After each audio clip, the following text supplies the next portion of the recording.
Good evening, ladies and gentlemen. Welcome to the Resistance. We're going to take a look at two trades today, one of which was taken while I was in bed, which really was just closing out LYC from yesterday because I was crook and I slept in. I was rotten today. So I also took a trade at around 2 o'clock today on SGM.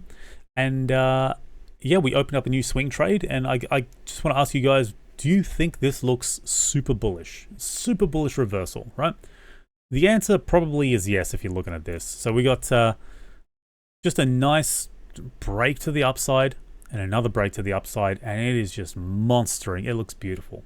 Now the trick to this is that this is in fact an inverted chart. This is what the stock actually looks like, but to the downside. So we opened up a short and I tweeted about it. I said just SGM short. Just very straightforward, simple.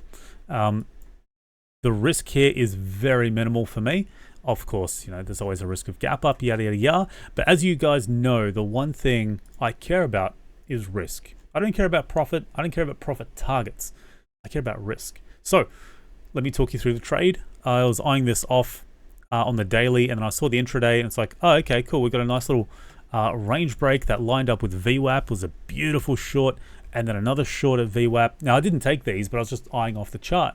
And you guys know, if you've been watching any of my content at all, a sell down into a consolidation, usually, vast majority of the time, always ends up with another sell down.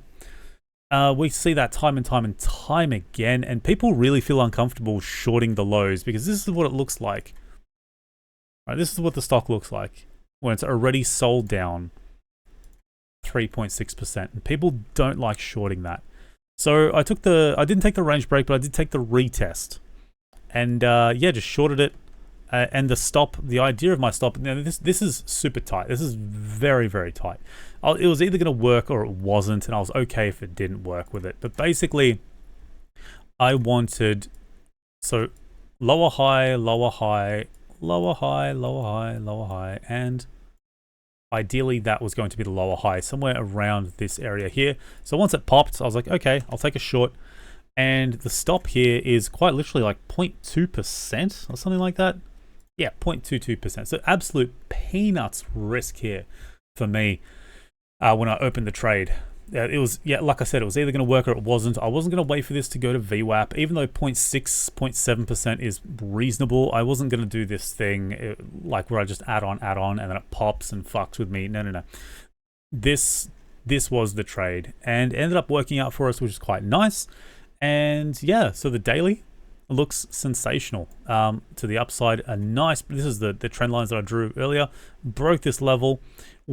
I could see this realistically hitting retesting $28. I wouldn't want to see it go above that level that I had marked already, right? So this is going to be an extremely cheap trade for me, unless some catalyst news comes out and fucks me. But otherwise, this should be a fairly low risk trade. I don't know anything about the stock, nothing, absolutely nothing. I don't know. They sell pancakes probably, or they do childcare. They might have some data centers. I have no fucking idea. So risk management's number one.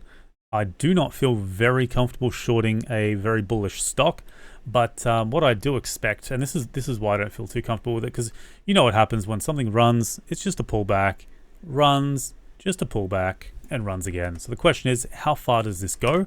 I'm not really willing to give it more than a day or two. If we look historically of this stock, and history does not determine future performance, but it does pull back 61, 50, something like that %. So the start of this trend is around this candle here. So the fib level, at the very least, I'd be targeting like 38.2. So that'll be a nice profit target. 26.50 kind of lines up, a little bit of a pivot here.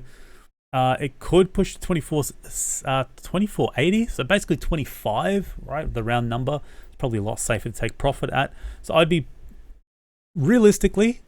taking profits around this level here. It depends on how hard it sells down and if it sells down, of course. So what I'd be looking at is this level here, around 26.50. It does line up.